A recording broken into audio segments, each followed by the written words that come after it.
But for many a year now, agents in football have been treated with a little bit of a sideways glance by fans and the media due to the large amounts of money they receive for their services. But it's not always like that. It might be like that with the big name players, but not necessarily with some of those who are coming through the ranks. But now, two of the world's biggest agencies have joined forces after one bought the other in a multi-million-pound deal. So what does it mean for the future of football? Well, I'm delighted to say that we're being joined now on the show by agent Sky Andrew, who joins us. Hi, Sky. Hi, Samuel L. Matterface. That's what you should be called. They can't just be Samuel L. Jackson, Samuel L. Matterface. That will give you more kudos. I'll do it by default, hopefully over the next couple of weeks and months. Listen, this creative agency acquisition of International Creative Management is worth $750 million. That's about 620 million quid. Now, it's set to change the face of the agency industry. But explain why we should care about this, because for a lot of us, we're hearing one agency's bought another agency. Why does that matter? Well, it's basically rest in peace, small agencies. The Americans, when they do things, they often do things in a big way. And now it's taking the business to another level. So the influence that CAA are going to have in the football market is going to be huge. If I'm correct, CAA first acquired Base, ICM acquired Stella, and then now they've joined forces. So it's going to make CAA the biggest football agency in the world, and so they are going to have influence. So the people talk about people like Mendes having influence in the market, but that's nothing compared to what CAA are going to be able to do. And when I talk about influence, I'm talking about influence on clubs as well. A lot of people think it's just to do with players, but once you're very strong in the market, then clubs come to you and say, can you help us restructure? Can you help us? They're not just doing this to represent players. They're doing this to have a foothold in a multi-million-dollar business. It does mean that, you mentioned George Mendes there, but his agency works with a sports PR company that is or a marketing agency which is also part of this big group now. So it means that Ronaldo, Bale, Aaron Rodgers from the NFL, Dwayne Wade and the NBA are all under one roof. In fact, there's nearly 2,000 footballers and even more sports people under this representation group. Do you think it's unhealthy for the game itself? Well, the thing is that football is a multi-billion-dollar industry, and the Americans, the two big companies, ICM and CAA, they are seeing that there's a lot of money to be made in football. If you look, Grealish is with the group, and that's a £100 million deal. They are going to take control of the football market in Europe, not just in the UK. So this is not going to end here. They've acquired ICM, so now they're the biggest agency in the UK, and then they're going to keep going. There's no doubt that they are the biggest agency in Europe now, probably the biggest agency in the world. And the only worry for me is that it becomes a balance sheet. Once business is that big, it becomes about the money that's coming in. And footballers are human beings. Footballers need to be able to have an interest in their own career and to make their own decisions. But there's going to be a lot of pressure for the balance sheet to look good at the end of each year. If you're a small agency and you're representing 2 or 3 players, you can ride the waves with them. If they don't want to sign a contract, you can go with it. But when business becomes that big, when people are investing that much money, they have to get the turnover. Sky, I've been involved with youth football for years and years now, and have seen and met loads of good agents, and obviously had quite a lot of negative experiences with younger players as well. When you look at it like this, how do you think that this massive super agency can give a really personal touch to a young player who needs support? When they obviously sign a contract with an agency. No, that's a great point. And FIFA keep talking about how much agents earn. The biggest problem in football for young players is inducement. So if a family is induced or young player is induced, then they lose the right to make their own decision. So young players need to be able to go and see different agents to see what football is about. They need to have an understanding of how the game runs. Once you're a big company and you've got influence, you're just going to mop up players. And I've got a big issue with the way young players are advised. You see, young players need to have independent advice. And once your agency becomes too big, then you almost start to play both sides. If you're that big, the clubs have got to get in bed with you. The agency has to work with the clubs. They portray to be representing the players. And to me, that becomes an issue. So I would like to see more care and attention given to young players, just so that they don't sign with anyone too quickly and that they get advice about the industry before they sign with somebody.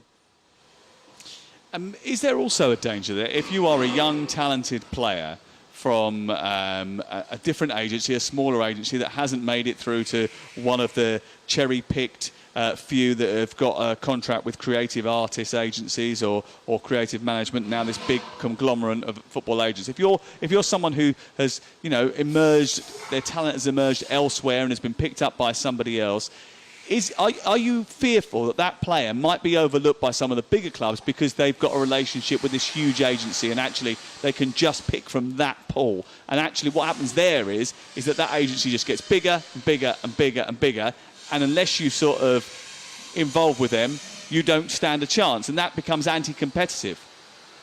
That's a great point, Samuel L. The thing is about football is influence. And so if clubs feel under pressure to influence a young player to sign with a certain agency because that agency has got power, then that is a problem.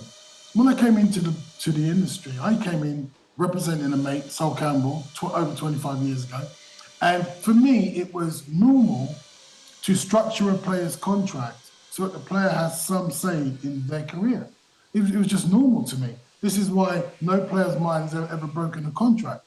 The problem is now is that it's not going to be what's ethical, in my opinion. Once money gets involved, then it doesn't become about ethics, morals. It doesn't become about structuring players' contracts so that the player gets into a position to have an interest in their career. It becomes about the clubs. People say players have got power. Players haven't got no power when they're under contract. And then the bigger the agency, in my opinion, the bigger the agency, the less power a player will have in certain circumstances. So you make a great point there. One agency having that much influence will mean that there will be pressure on players to sign with that agency. If players are not with that agency, then that could be an issue for them, and it could be an issue in the market and with clubs. Because once someone's got influence, everyone's making money. And then if there's a situation where people aren't going to make money, it could be a disadvantage to a young player, for sure. Yeah, I've had an experience of a young up-and-coming player come to me, and the manager had got him in and said, you come with my agent, and he was like, well, I don't know, I need to speak to my dad, and basically insinuated if he didn't go with that agency, then he would hardly play, and that goes on. That's a real worry, isn't it? I mean, the other big problem is that you've got the protection for the younger players that are coming through and the human touch which might be taken away from this. Obviously there's still going to be human agents that are going out and doing the recruiting anyway, but also the thing that worries, I mean, if Simon Jordan was sitting here right now, he'd be turning around and saying the problem here, Sky, is that the wages are so high, which is why you've got these big conglomerates coming in to try and get a piece of the pie, and all they're going to do is drive football's wage bill up even higher. Can you see that happening? Well, first of all, Simon Jordan can't say nothing to me about agents. Secondly, don't ever he's not here, so you can't defend himself. Don't ever get your hair bleached blonde and walk around with that tan, because it's not a good look. So yeah, I mean, what's going to happen is that once you've got an agency with that much influence, they are going to drive the prices up, and then everything about the agency is going to be to make money. Now, people say, "Oh, football's all about money," but people forget that footballers are human beings. And over the years, there are players that don't realise about the advice they're getting until it's over. And the fact is, players need individual advice tailored for them. They need to know the what-ifs. I call it the what-ifs. And then people just sign contracts and then sign another contract and give nothing any thought.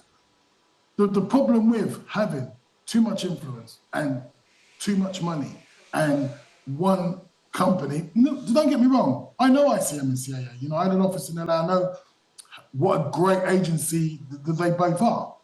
But the problem is that once it becomes solely about money, then everything's going to be driven to make money. And Simon Jordan may make a good point in that transfer fees are going to be driven up, wages are going to be driven up. Yeah, fair enough. But we do need to protect the corner shops. You know, we can't just have big, massive high street shops everywhere. We need to protect that's my analogy, metaphor, call it what you like. But we do need to protect the player who is protected by a small group or a small agency, just because it just seems that everybody just says things like, oh, give him a new contract, give her a new contract. But it isn't always about that. The strongest players are the players that say, do you know what, actually, I don't want to sign that contract at the moment. I want to wait and see what happens, or I want to weigh up my options, whatever. And when there's a big agency involved, players are under pressure to sign deals and to put money in the bank. This is the big issue for me, is that sometimes players need to take time to weigh up the situation and not necessarily sign a contract straight away. But unfortunately, most players sign contracts when they're offered it, and that's going to happen more and more and more because the balance sheet has got to show a healthy profit. And examples of that, of course, are people like Wilfried Zaha, who signed a contract that he probably shouldn't have signed because he's never been able to get out of Crystal Palace now, and that's what he wanted to do. And the opposite of that is the Declan Rice situation where, yes, he signed a contract, but he knows now he's not going to sign another one until he either is committed to West Ham for the future and decides he's going to stay there forever, or he's going to end up making the move in next year or the year after. And that's someone who's taken... You're in the know. You're making good points there. But you see, in football, fans should be this. Fans should say to players, honour your contract. And not criticise players in any other scenario. Because what happens is, if a club wants a player to go, they get criticised. If a club wants a player to stay, they get criticised. If a player honours his contract, he gets criticised. If a player's on too much money and he doesn't want to go, he gets criticised. So the bottom line is that players need people around them. And this is down to the players to take responsibility of who they have around them. It is. We've got to leave it there, Sky, but thank you very much. Everyone gets criticised. That's just the world we live in now, isn't it? But thank you very much for shedding a little bit of light on that. It's really important. And hopefully we'll catch up soon. See you soon. That's Sky Andrew, Sol Campbell's agent for a very, very long time, talking about this merger of these two massive agencies and how it's going to affect the football landscape. Jim White and Simon Jordan. Monday to Friday mornings from 10 on AM, on DAB, via the talkSPORT app and on your smart speaker. talkSPORT.